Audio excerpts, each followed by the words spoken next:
She claimed me on the wet tarmac of our own launch day, in the white noon light, in front of 300 of the people who had spent a year deciding I was nobody. The press, the board, the whole gleaming machine of Meridian Air gathered to christen the most expensive aircraft the company had ever bought, with the burned smell of a near thing still hanging in the air, and the great white jet ticking as it cooled behind her. Hi everyone! Thank you for staying with me. Subscribe so you don't miss the next episode. Stay close, stay connected. Captain Rowan Aldridge, the coldest and most decorated pilot on the line, the woman who had put her own signature on the order that pulled me off the ramp and branded me a saboteur 11 days before, walked the length of that tarmac in her black uniform with the gold still on her shoulders, took the red removed from service placard out of my hands, the placard they had used to end me, and said the sentence that turned my whole gray year inside out, loud enough for every microphone on that field to carry it. She told you. The gauge was the last thing in this airframe to know, and so were all of you.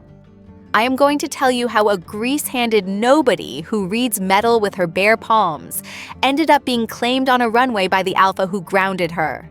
But you have to let me go back, because nothing about that noon makes sense until you understand the year of being early and unbelieved that came before it. If you want the uncensored, too hot for YouTube version of this story, the parts I cannot tell here, it is on my Patreon, link in the description.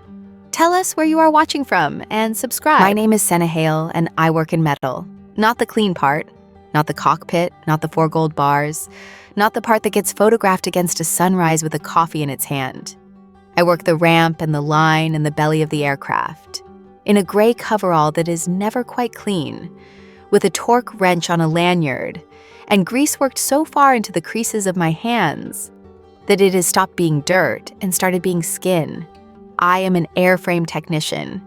I am one of the people who walk the jet in the dark before it carries you anywhere, who put our palms flat against 6 tons of aluminum and titanium and ask it quietly whether it is telling the truth.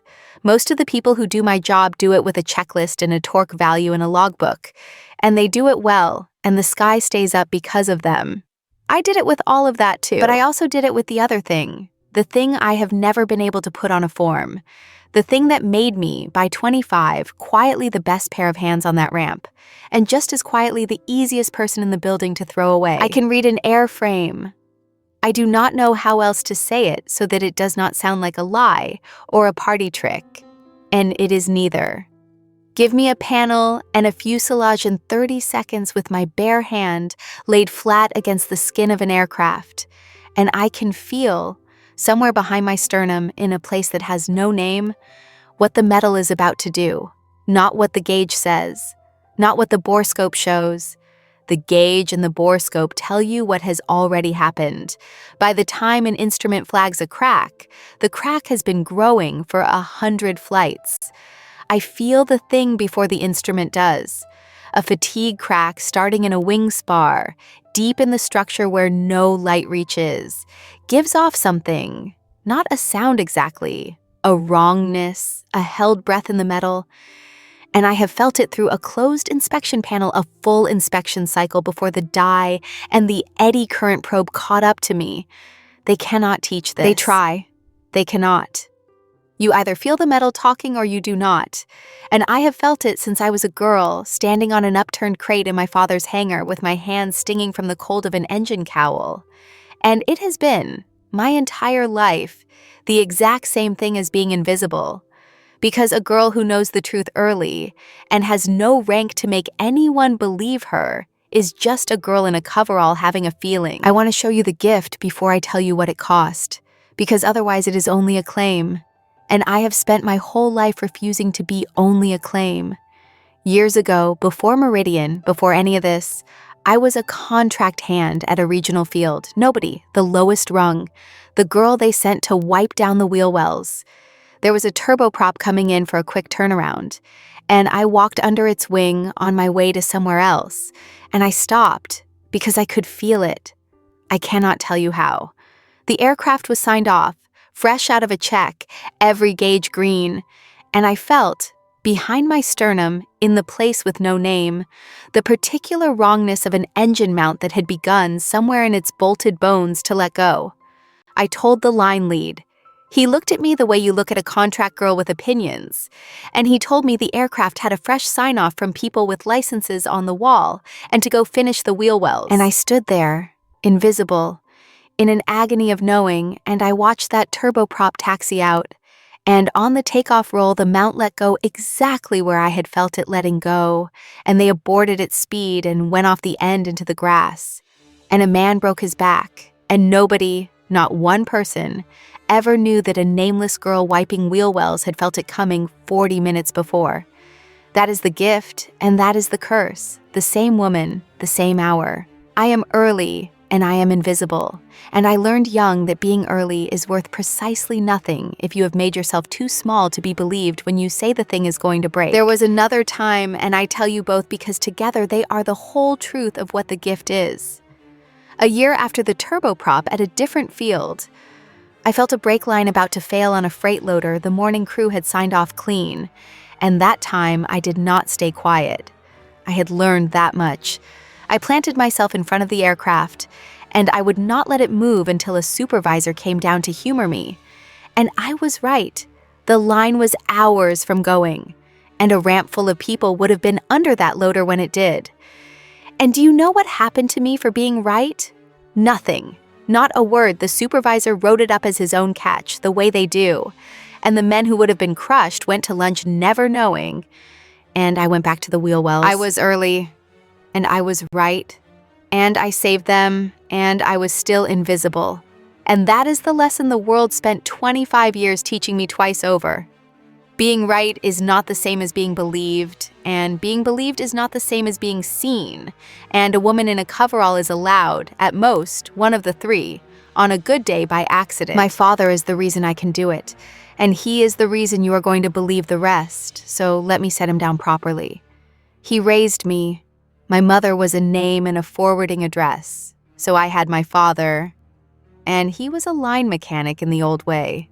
30 years of frostbitten knuckles and a back that gave out at 58. A ramp rat who never once sat in the front of an aircraft and kept more of them in the air than any captain who ever did. He had a torque wrench, a worn steel thing with his initials filed into the handle, the chrome long gone matte from his grip. And the first true memory I have of being myself is him folding my too small hand around the cold steel of it in a freezing hangar and teaching me the only theology I have ever believed. The wing tells you before the gauge does, Senate. Bam. He did not make a fuss of what I could do, the way I could put a palm to a cowl and know which engine would be the one. He made it ordinary. You just listen early.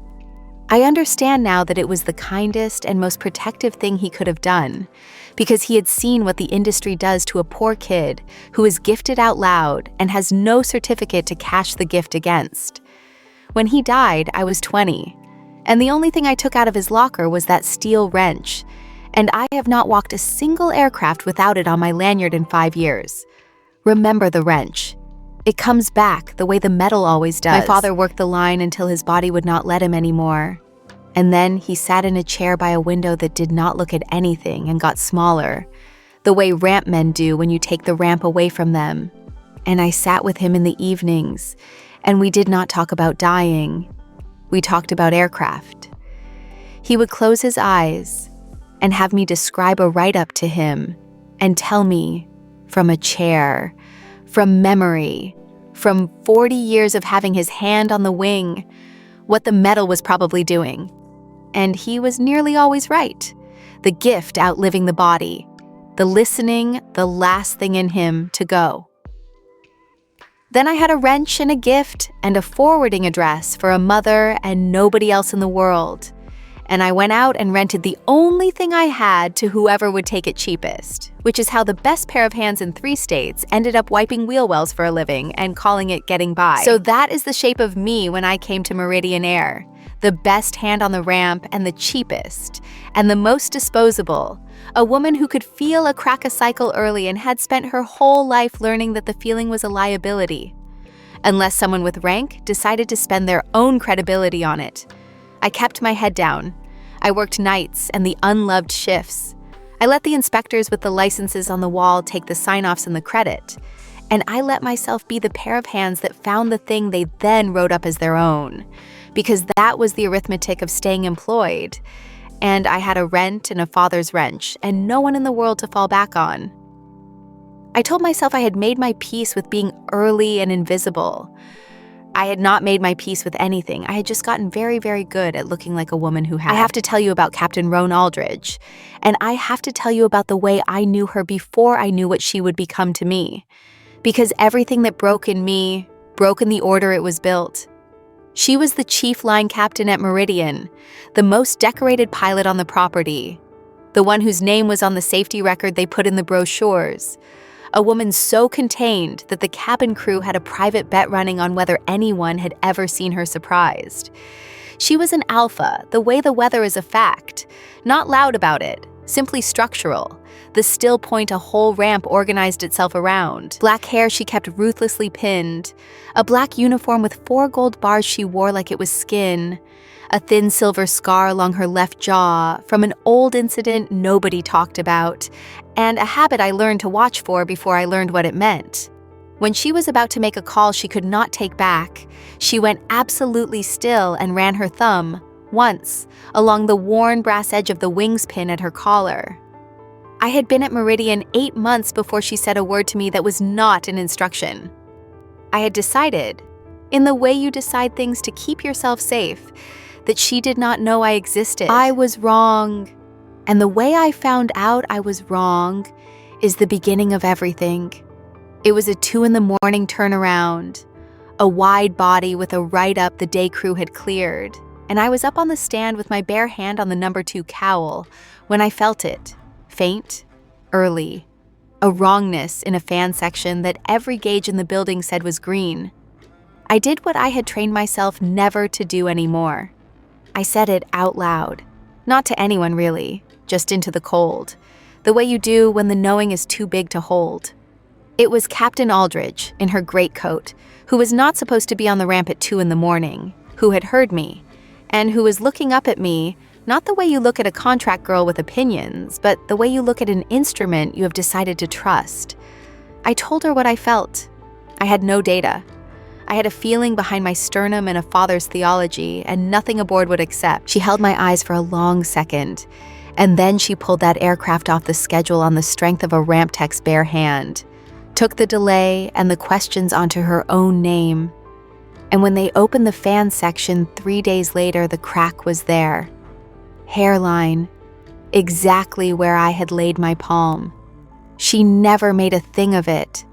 She just started, after that, to listen. There was a morning, a few months into the listening, that told me what kind of alpha she really was, and it is also the morning I made an enemy I did not know I was making.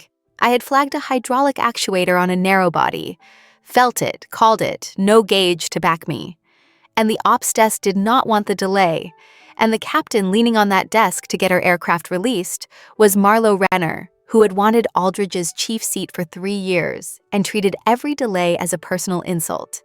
Renner said, loud, for the room, that she was not going to miss a slot because a grease monkey had a hunch, and the ops desk was about to side with rank over a coverall the way ops desks always do. And then Roan Aldridge, who had no stake in that flight, walked over and put her own name on the delay. "If Hale says it's coming apart," she said, in that level voice that never had to be raised, "then it is coming apart, and I'll carry the slot." They opened it up. The actuator was failing. Renner had to watch the chief captain spend her own credibility to make a ramp tech right, in front of the whole room. And she did not forget it, and she did not forgive it, and she filed it away with my name on it for the day she could make me pay. I should have been frightened of that. I was too busy being, for the first time in my life, defended. That was the start of the only year of my life I would not trade. It did not look like anything. It looked like a captain who began, against every protocol that says the front of the aircraft and the belly of the aircraft do not mix, to walk the jet with me before her flights. She would come down to the ramp in the dark, before anyone, and she would stand at my shoulder while I laid my hands on the skin of her aircraft, and she would not say anything. She would just watch me listen. And when I tapped a panel and went still, she would wait. Actually wait, this woman the whole company waited on, until I told her what the medal was saying. No captain had ever done that. No one with rank had ever once in my whole career decided that the feeling behind a grease-handed woman's sternum was worth standing in the cold for. She made me reel by listening. I did not have a word for what that did to me. I have one now, and it is the word I spent the year refusing to think. I should tell you the truth about what it was between us in that year, because I have promised you the truth, and the not saying is the whole of me. It was attention. And for a woman who has been invisible her entire life, attention from the one person who refuses to look away is a more dangerous thing than touch. We never touched. We barely spoke of anything that was not aluminium, but she learned. The way I take my coffee and started leaving it on the stand rail in the dark without a word. And I learned that the scar on her jaw came from an aborted takeoff 9 years before. An airframe failure she felt in the controls a half second before the gauge screamed, a thing she brought down hard and walked away from, while 2 people in the back did not. And I understood, the night she told me that, flatly, looking at the runway lights and not at me, that Captain Rowan Aldridge was the only other person I had ever met who knew the metal talked, who had felt it talk and been believed too late, who carried being early and unheard as a scar instead of a habit. We were the same wound facing opposite directions. I had folded mine down small. She had let hers make her cold. And in the cold dark of that ramp, over a year, we recognized each other, the way you only ever recognize the thing you have given up hoping exists. I have to tell you the whole of what made Rowan Aldridge cold, because it is the thing that made her, 9 years later, the only captain alive who would believe me. There was a takeoff, early in her command, a routine departure on an ordinary morning, and she felt the airframe change its mind under her hands, a half second before the gauge had a word for it, a wrongness, a held breath, the metal talking, and she did the thing the book does not have a column for. She rejected the takeoff on a feeling, hard, at speed, and put it back on the ground in a smear of rubber and brake fire, while every instrument in the cockpit was still insisting everything was fine. They found the fracture afterward, of course. She had been right, the way I am right, early. But 2 people in the back had not been belted for the rejection, because there had been no warning the gauges would acknowledge, and they did not walk away, and a board of inquiry spent a year deciding whether a captain is allowed to break an aircraft on a feeling, and they cleared her. And it did not matter, because she had already decided the thing that makes a person cold, that being early is a curse if no one will believe you in time, that the gauge is the enemy, that the system is built to make you wait for proof until the proof is a body. She wore the scar on her jaw from that morning, and she wore a colder one inside. And she had spent 9 years never letting anyone close enough to make her early and unheard again, until a girl on a stand said, "Say that again," into the cold, and she recognized, in the dark, the only other person who had ever heard the metal talk. There was a night it almost became what it was. I was up on the stand, both palms flat on the underside of a wing, reading nothing in particular, just listening the way I do, and she was below me, and I came down off the stand too fast in the cold, and my boot skidded on the wet metal, and her hand was there, flat against my back, then closed around my wrist, steadying me, the first time she had ever touched me, and we both went absolutely still, her thumb at the pulse of my wrist the way she ran it along the brass of her wings pin, and the whole ramp and the whole night narrowed to that one point of contact.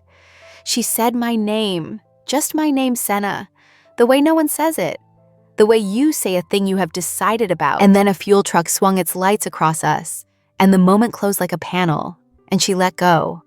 And neither of us said the thing, and I climbed back up the stand because it was the only direction that was not toward her. That was as far as we ever got in that whole year. It was enough to undo me. It was enough that I understood, finally, lying awake, that I had stopped being a woman who had made her peace with anything. And then the aircraft came, and the aircraft is where my life broke. So let me set it down with the respect a near catastrophe deserves. Meridian had bet the whole house on a single airframe, a brand new long-haul flagship, the most expensive aircraft the company had ever bought, the centerpiece of a launch the board had staked the share price on, the thing that was going to drag Meridian Air out of a decade of being the cheap option and into the brochures for good. There was to be a launch day, an inaugural demonstration flight with the press aboard and the board aboard, and a tarmac gala for 300 of the most important people the airline could assemble, ribbons and a christening and a bank of cameras. Captain Aldridge was to fly it. The whole company organized itself around that day the way iron filings organize around a magnet, and at the top of it, presiding, was the one person I have not told you about yet. The person whose calm is the most frightening thing in this story. Her name was Cordelia Ashford, and she was the chief operating officer of Meridian Air, and she ran the company the way some people run a knife along a whetstone, patiently, with a thin pleasure, taking a little off everything until it was sharp enough to cut whoever she pointed it at.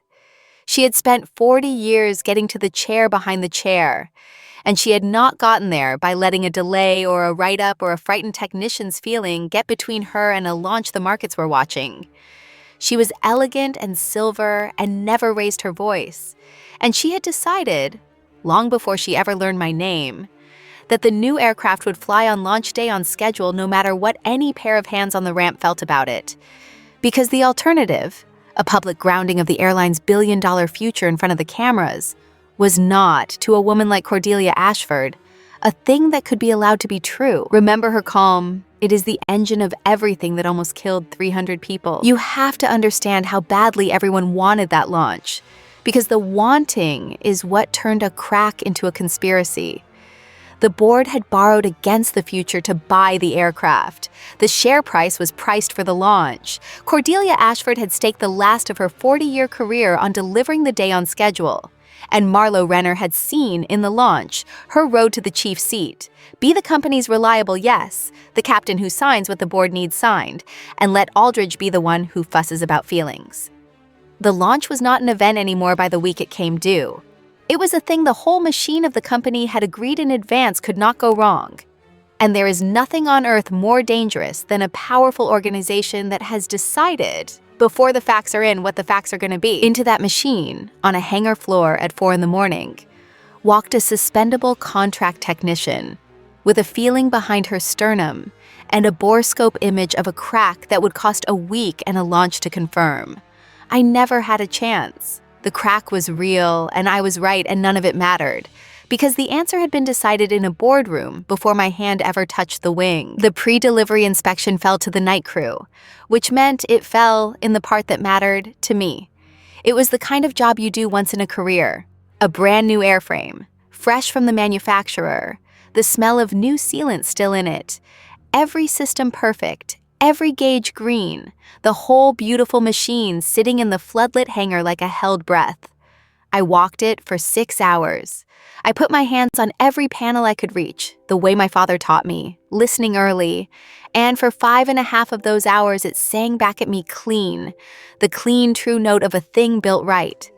And I let myself, for once, just enjoy it, the privilege of being the first pair of hands to ever read a new aircraft. And then I got to the wing. It was in the left wing, deep in the box structure where the spar carries the whole load of the aircraft, in a place no light reaches and no quick inspection touches. The worst possible place. The place a thing should never be wrong.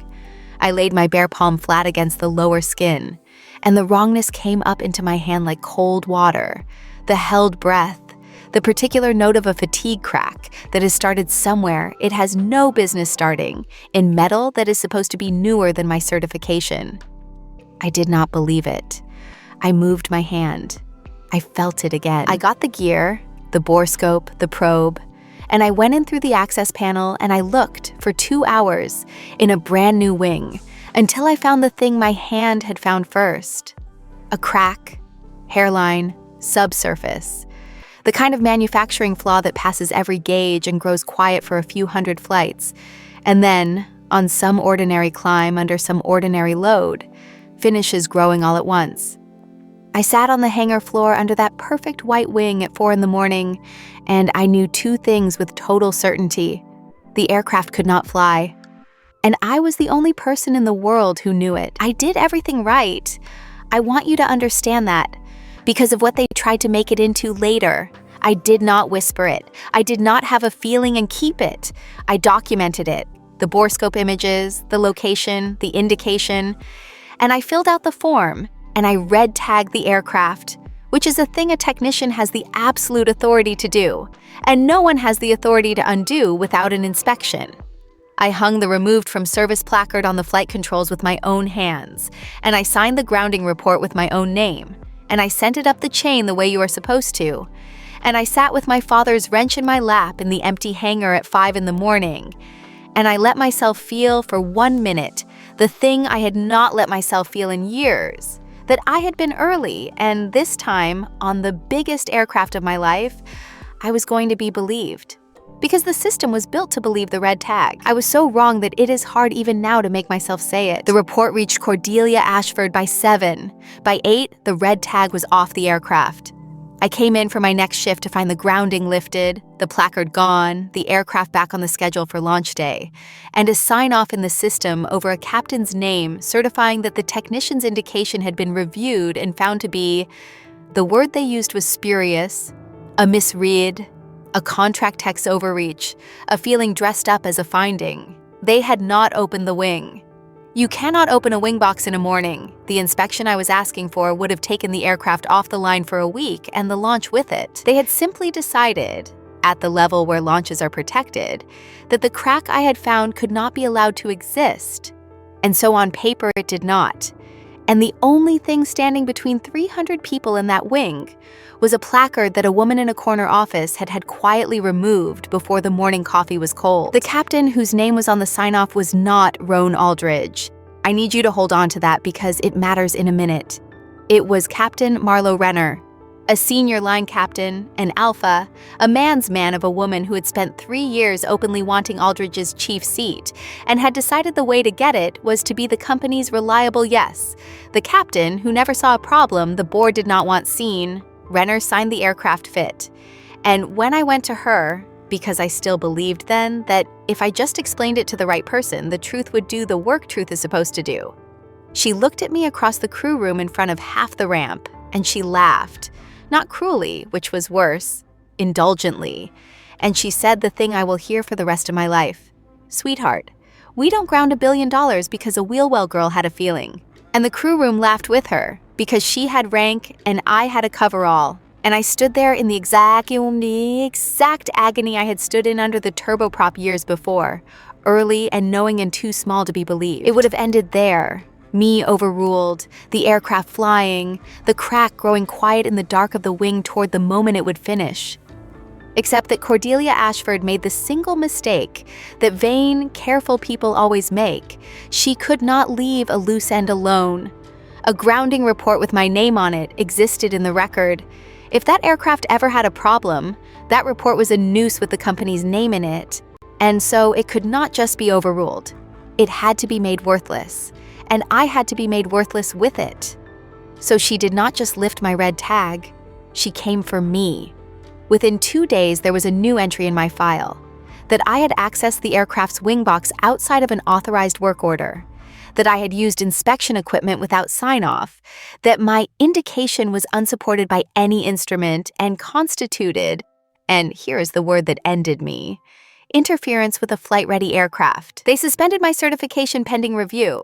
They walked me off the ramp by my elbow in front of the day crew. On paper, the woman who found the crack had become the woman who tampered with the aircraft. They had not just silenced me. They had turned the truth I carried into the crime I committed. They held a review, which is a generous word for what it was. I sat on one side of a table in a room with no windows, and 3 people in better clothes than mine sat on the other, and they read my own report back to me as though it were a confession. And they asked me again and again, in the patient voice powerful people use on the people they have already decided to destroy, why I had accessed the wing box, why I had used the equipment, why I had not simply raised my concern and let my betters evaluate it. As though I had not done exactly that, as though the report I filed were not sitting in front of them as the very evidence of my crime. I told the truth. The truth is a poor weapon in a room like that. It assumes someone is listening. And no one in that room was listening. They were processing. And when it was done, they walked me out across the ramp in the daylight, past the day crew, a security escort at my elbow as though I were dangerous. And the men and women I had worked beside for a year looked at their boots or looked through me, because the company had decided what I was. And it is a brave person who argues with the company about a woman they are walking off the property. I learned that week that there is a particular cold that lives in the space between people who know you are not what they are saying and say nothing anyway. I have been poor, and I have been invisible, and I have been early and unheard my whole life. But I had never, until that week, been made into a liar in the official record of a thing I knew to be true. And I want to tell you honestly that it nearly took me apart, because there is a particular cruelty in it that the people who do it never feel. They do not just stop you from saving the thing. They make the saving into the sin.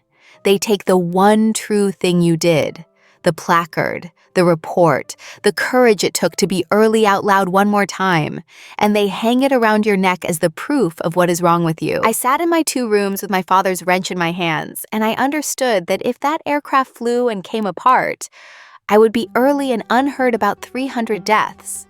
And if it flew and held, I would simply be the saboteur they said I was. Certificate gone, career over. And either way, the system had already decided that a woman in a coverall does not get to be the one who is right. That is the week I learned what Cordelia Ashford's calm is for. Then Cordelia did the thing that told me exactly how frightened she really was under the calm. She offered me money. A woman came to my 2 rooms, polished, kind, terrible, with a folder. And in the folder was a number larger than 2 years of my pay, and beside it a document, a settlement, and a non-disclosure, a clean exit. Sign here. Agree that your indication was a good faith error. Agree never to speak of the wing or the report or the launch. Take the money and go quietly be early and invisible somewhere else for the rest of your life. And I want to be honest with you about the size of that minute, because I have spent my life being honest about my own smallness. I almost signed it. I had my hand on the pen. The number would have paid my rent for 2 years and bought me out of the worst week of my life. And every instinct I had ever built for surviving as a disposable woman screamed at me to take the clean exit and be quiet, the way I had been quiet under the turboprop, the way I had been quiet my whole life. And then I thought about the wing. I put the pen down. I did not sign it. I thought about 300 people on a demonstration flight in 2 days' time, strapped into seats over a wing I had laid my own hand against. And I thought about my father folding my child's hand around cold steel and telling me the only theology I believe. The wing tells you before the gauge does. Your whole job is to have your hand on the wing when it talks. And I understood that he had not taught me to feel the metal so that I could be paid to unfeel it. The gift was not for sale, because the gift was never the point. Being early was never the point. Being early is worth nothing. My whole life had been teaching me, unless you refuse to be made small when it costs you everything to stay standing. So I did the one thing the disposable woman is never supposed to do. I told the polished, terrible woman to take her folder and get out of my rooms, and I kept the report. And I kept being right, with no certificate and no rank and no one in the world who would say it with me. 2 days before the aircraft was going to fly, I was not entirely alone, it turned out, though I did not know it yet. There was a young dispatcher named Priya Anand, a load controller, the kind of quiet, competent person a place like Meridian runs on and never thanks, who had seen the original report in the system before it was buried, and who had a conscience that would not let her unsee it. She found me on the 3rd night, in the staff car park in the rain, and she put a folded printout into my hands without a word. And it was the thing that changed everything. The sign-off Renner had filed certifying the aircraft fit, and the metadata under it, the timestamps, the proof that no inspection of the wing box had been opened or closed in that window, that the captain had signed the aircraft safe without anyone ever once looking at the place I told them to look. It did not clear me. On its own, it was just a piece of paper that said a powerful airline had skipped a step, but it was a thread. And at the end of the thread was the truth, and Priya Anand had risked her own job to put it in a grounded woman's hands in the rain. "Somebody should know I gave this to the right person," she said, and walked back inside. Remember her. The truth almost never survives without one quiet person who refuses to be complicit. And then there was Gus. Gus Halloran was the ramp foreman, 64 years old, with hands like my father's and a back like my father's and 40 years of keeping aircraft in the sky from the wrong end of the brochure. And he had trained my father, which is to say he was the last man alive who had known the hand the wrench came from. He was not supposed to talk to me. I was suspended, walked off, a name the company was busy turning into a warning. He found me anyway, sitting on the curb outside the hangar on the night before launch day with the report in my jacket and the wrench in my hands, and he sat down beside me with 2 coffees in the cold, and he did not tell me it would be all right, because he had been on a ramp too long to lie. He let the quiet sit, and then he asked me the only question that mattered, the one I think he had been carrying for me since my father died. "You've got to decide something tonight, Sen, and only you can."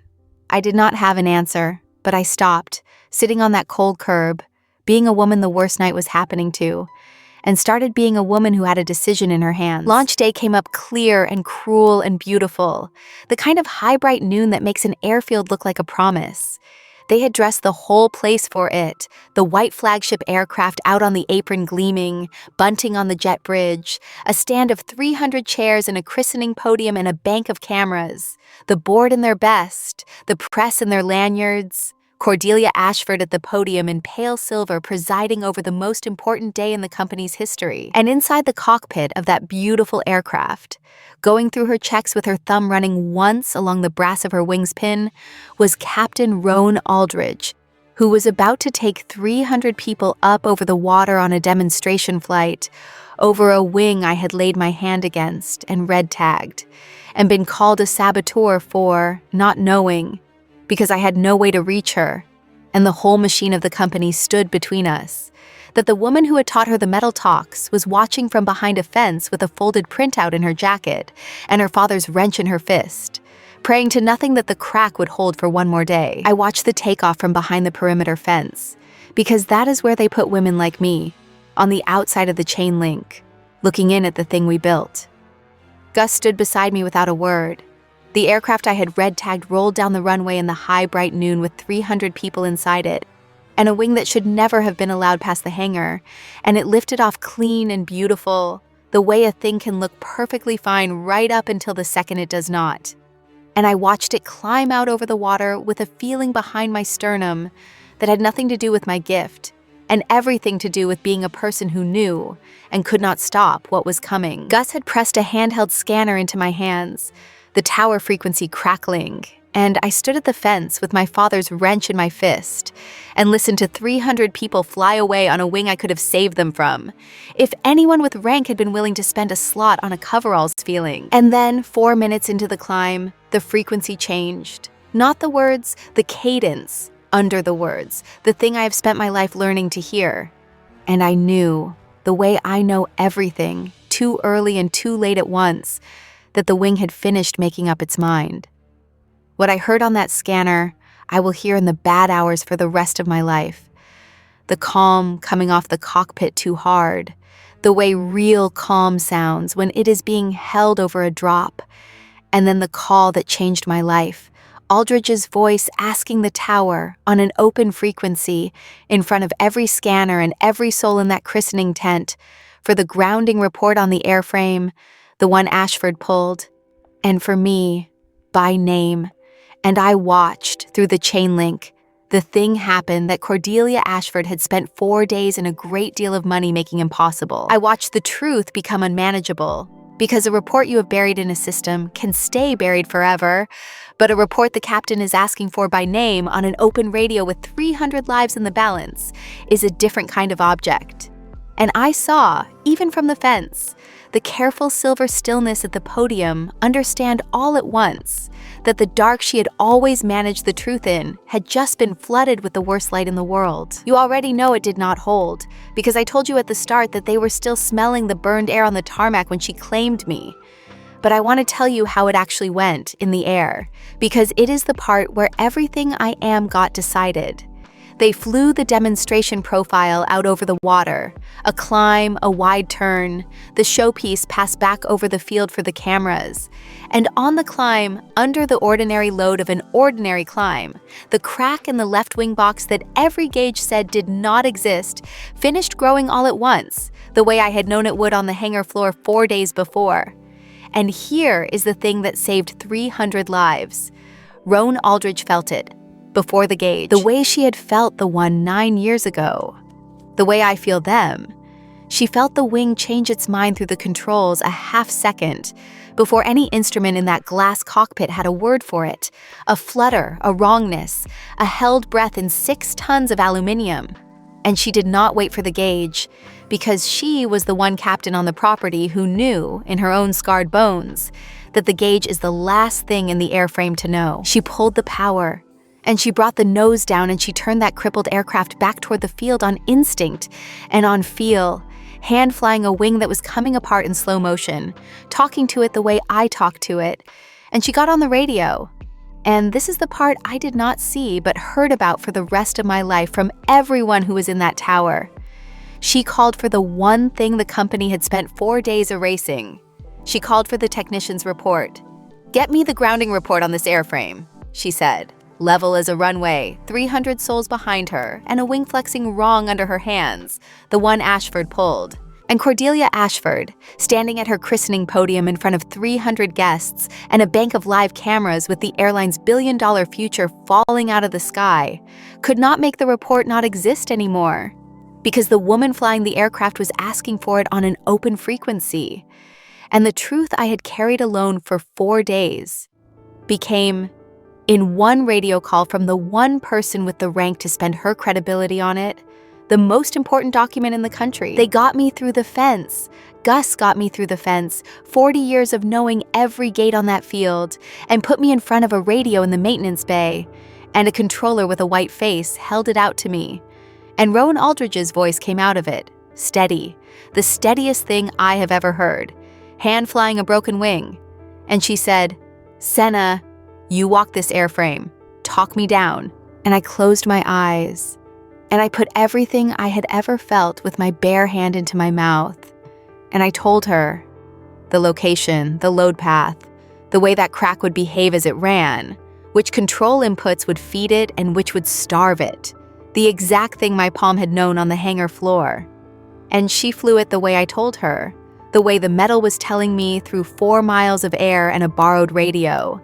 And the two of us, the grounded technician and the disgraced captain, the same wound facing opposite directions, brought 300 people down onto the runway on a wing that came to a stop with a crack you could put your hand into. The same wing, the exact place I had laid my palm. It had told us both, 4 days apart, and this time someone with rank had finally listened in time. She brought it to a stop on the center line in front of the whole christening, the great white aircraft ticking and steaming, the wing visibly wrong, 300 guests on their feet, and the cameras Cordelia Ashford had assembled to sell the airline's future, caught every second of the truth instead. Rowan Aldridge came down the stairs onto the tarmac still in her flying gloves, and she did not go to the podium, and she did not go to the board. And she did not go to Cordelia Ashford, who was standing very still in pale silver, with 40 years of careful calm finally, visibly cracking. She walked the length of the apron, in front of everyone, to the maintenance bay where I stood in my grease-gray coverall with a radio still in my hand, and the whole field turned to watch the most decorated captain on the property walk away from her own near disaster, toward a suspended technician nobody had been allowed to believe. And then she did the thing that turned my gray year inside out, and she did it loud, on purpose, with every microphone on that field live. She took the red removed from service placard. Somebody had hung it back on the controls the moment the aircraft stopped. The placard I had hung 4 days before and been branded a saboteur for. She took it down off her own broken aircraft and she put it into my hands.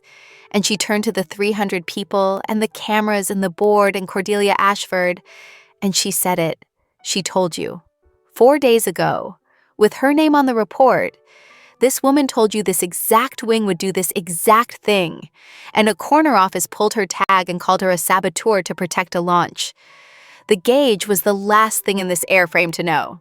And so were all of you. She is not the woman who tampered with my aircraft. And then quieter, only for me, but the microphones caught it anyway. I should have listened the first time. I did not understand in that minute that it was a claim. I thought it was a defense, a vindication, the truth finally given rank enough to stand on. It was. But it was also the other thing, the thing the whole year on the dark ramp had been becoming. And she made it unmistakable in front of 300 witnesses. She reached out and she pushed the collar of my coverall aside with 2 fingers, the way she had steadied my wrist on the stand a year before, and she pressed her mouth to the side of my throat in the white noon light. And when she straightened up, there was a bond mark where her mouth had been, and she said, level as a runway, to the cameras and the board and the woman in pale silver, she is mine. She was always going to be mine. While 300 of the most important people in the country, who had spent a year deciding I was a wheel-well girl with opinions, watched the coldest captain on the line claim the saboteur on the tarmac, and not one of them was looking at the billion-dollar aircraft anymore. It was not a scandal. That is the thing Cordelia Ashford never understood about the light, and it is why she lost. She had built her whole 40 years on the assumption that the truth was a thing you managed in the dark, that a report could be pulled, a technician made worthless, a launch protected, because no one was ever looking when it mattered. And Roan Aldridge had simply taken the entire thing into the noon light, in front of the cameras Cordelia herself had assembled. And once it was in the light, there was nothing left to manage. The board did the arithmetic in real time on live television. A COO who had pulled a valid grounding and nearly killed 300 people, and a captain who had brought them home on the technician's word. Cordelia Ashford did not finish the week in her chair behind the chair, and the report with my name on it, the noose she had tried to turn into my crime, became the document that ran her out of the company she had spent 40 years sharpening. They cleared me, of course, once the wing was open, and the crack was a thing you could photograph instead of a feeling behind a woman's sternum. The certification restored, the file expunged, the word saboteur lifted off my name. But I want to be honest that the clearing was the smallest part, because a wing you can photograph was never what I needed. I had known the truth the whole time. That was the curse. The truth was never my problem. What I needed, my whole life, since a man broke his back off the end of a runway while a nameless girl who felt it coming wiped wheel wells in silence, was for the feeling behind my sternum to be worth standing in the cold, for to someone with the rank to make it matter. And on a wet tarmac in the white noon light, with 300 witnesses and a broken wing and her mouth at my throat, Roan Aldridge made it worth everything. I run the line now. They gave me the thing the certificate could never give me. My own name on the hangar door, lead inspector, the woman the new captains are told to walk the aircraft with, the hand they bring the things the gauges cannot see. I train the young ones the way my father trained me. The wing tells you before the gauge does. Your whole job is to have your hand on the wing when it talks. And I make it ordinary for them the way he made it ordinary for me. Because I know now what it costs to be early and gifted, and have no one decide you are worth believing. And I have decided that no kid on my ramp is ever going to stand in that agony alone. My father's wrench hangs on my lanyard still. I have not walked a single aircraft without it. I think about the 2 people who stood in the cold with me when standing in the cold with me was the expensive thing to do. Priya Anand kept her job, in the end, because the woman who had tried to fire her for a conscience was gone within the week, and the airline that came out the other side of that noon was suddenly loudly, the kind that valued the people who tell it the truth it does not want to hear. So they made her something better than a load controller, and she deserved every inch of it, and she still will not take a thank you without changing the subject. And then he looked at me across the room, and I understood that the whole of it, the wing, the tarmac, the mark at my throat, the name on the hangar door, was, to a 65-year-old ramp man, the answer to the question he had asked me on the curb finally come back to him. It had not been the worst night of my life. It had been the first night of the one my old man raised me for. And in the mornings now, before the field wakes up, there is a captain who comes down to the ramp in the dark the way she always did. Black hair, 4 gold bays, a thumb that runs once along the brass of her wings pin when she's about to do a thing she means. And she stands at my shoulder in the cold while I lay my hands on the skin of an aircraft. And she waits. This woman the whole company waits on until I tell her what the medal is saying. The bond mark she gave me on the tarmac is a faint silver azul at my throat now. The twin of the scar on her jaw, the same wound, finally facing the same direction. We do not say very much, out there in the cold dark before the sun. We never did. We just listen early, together, with our hands on the wing. The disgraced captain and the wheel-well girl who reads metal with her bare palms. And we keep, between the two of us, more of the sky in the air than any gauge ever could. Because she was right in the end, about the only thing that ever mattered. The gauge is the last thing in the airframe to know. I had spent my whole life being the first, and being early, and being nobody, and learning that the 3 were the same woman. And then one cold dawn a year before a broken wing came down on the center line, an alpha with a scar on her jaw decided to stand in the cold and listen to me before the gauge did. And that, it turns out, is the whole of it. The entire thing I had been early and invisible and waiting my whole life for. Someone with the rank to believe me, someone who listened first. She told you, she said on the tarmac, with the burned air still hanging and the cameras live. She did. I always did. And for the rest of my life, there is finally someone who hears it before the metal has to tear to prove me right.